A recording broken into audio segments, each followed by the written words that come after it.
Right, those ones behind you. I tried. Squeeze in. Squeeze in, gap. You gap, are you? How old are you? 8. I had the funniest experience of my day yesterday, talking to a family in the tower, and there was a group of children, probably 6 or 7 children.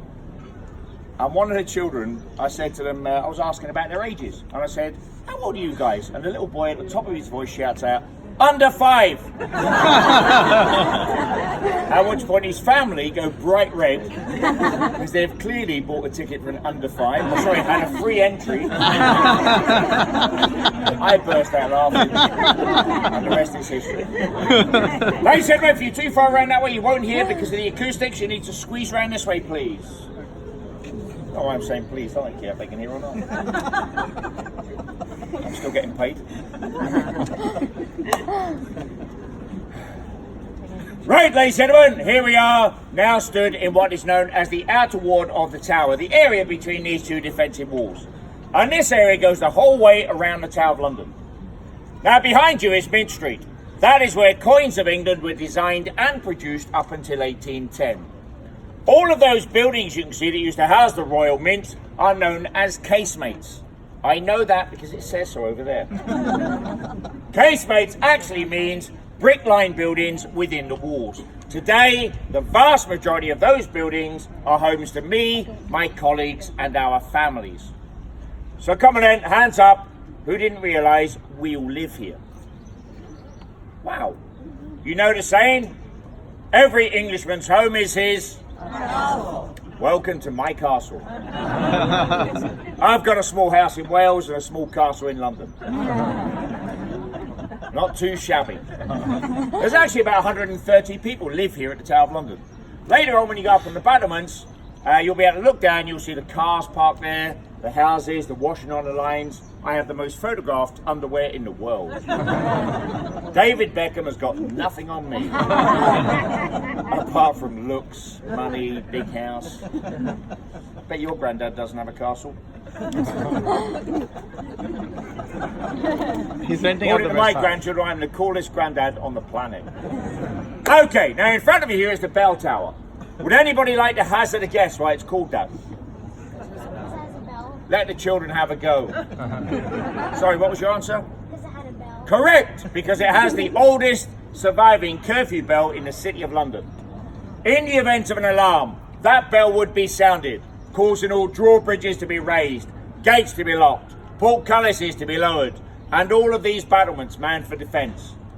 That bell is still sounded at the end of every single day to warn all visitors and strangers that you are no longer welcome here. If you are still in these grounds today and you hear that bell, that is your cue to run! As all the buildings have closed, the tower is being secured after another busy day, and we are going to get naked and party. Trust me, it is not a pretty sight.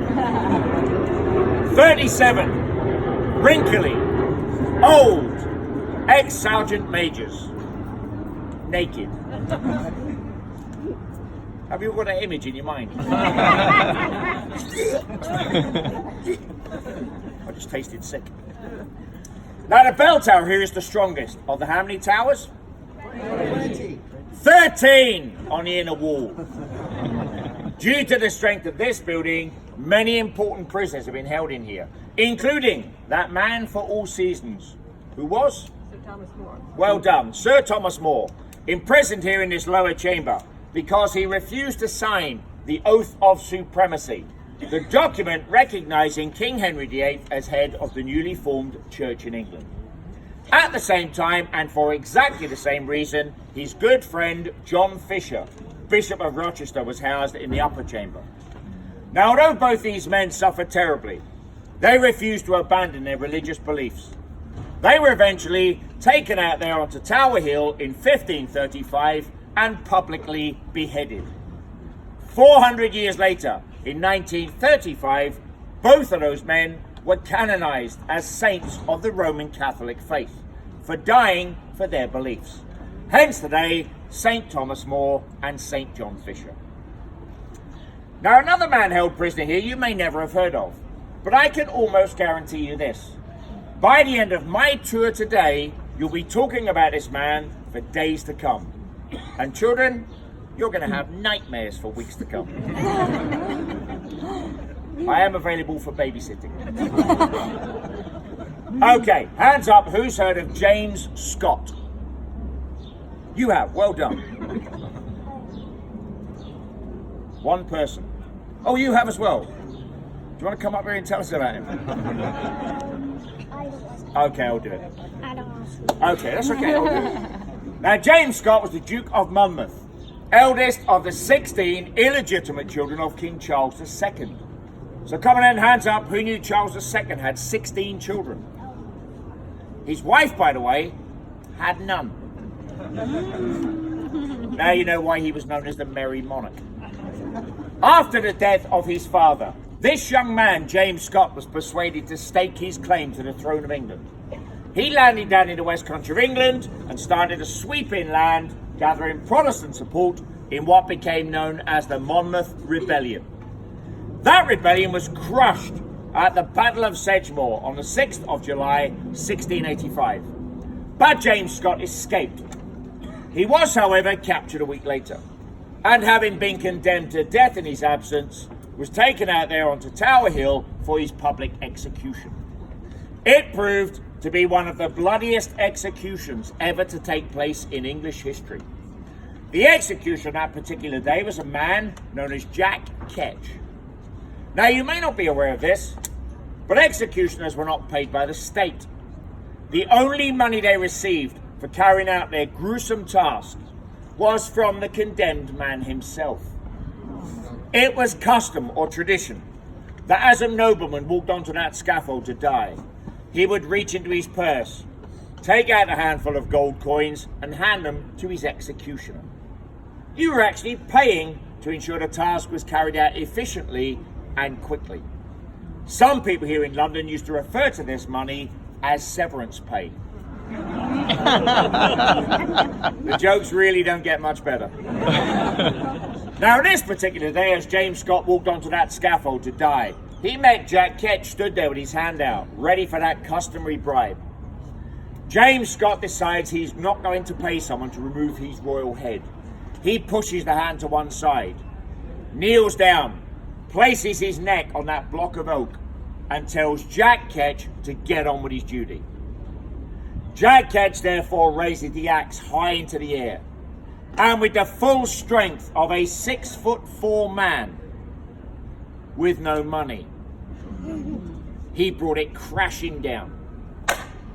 Now, whether by design or by accident, we will never know. But what we do know is this: the blade sank squarely into his shoulder blades. At which point, amazingly, James Scott turned his head, looked up at Jack Ketch and said to him, "You do that again, I cannot promise to keep my head still." Jack Ketch put his foot on James's back to steady the body, grabbed hold of the axe and ripped it from his shoulder blades, and took a second blow, catching him across the back of the head. At which point, not surprisingly, James Scott moved, because the third blow of the axe sliced down the side of his head, removing one ear and embedding into his shoulder. The fourth blow again hit the shoulder blades. Finally, the fifth stroke of the axe sank into his neck, about 2 inches. Jack Ketch therefore grabs hold of the axe, rips it from his neck, and throws it to one side. He pulls out a butcher's carving knife. Close your eyes, put your fingers in your ears, all of you, do it now.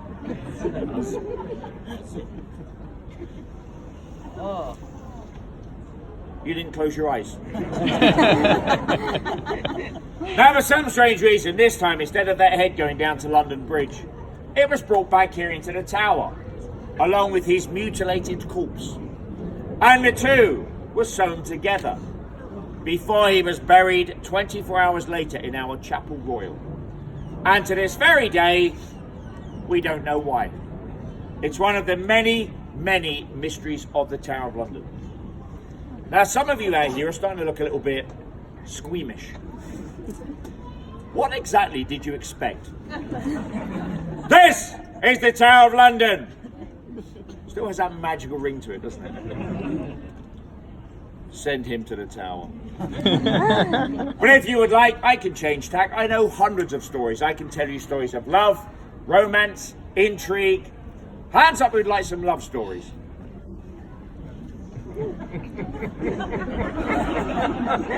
12 people. Hands up who wants more blood and gore. Democracy in action. Okay, let's move around to Traitors Gate, you bloodthirsty bunch.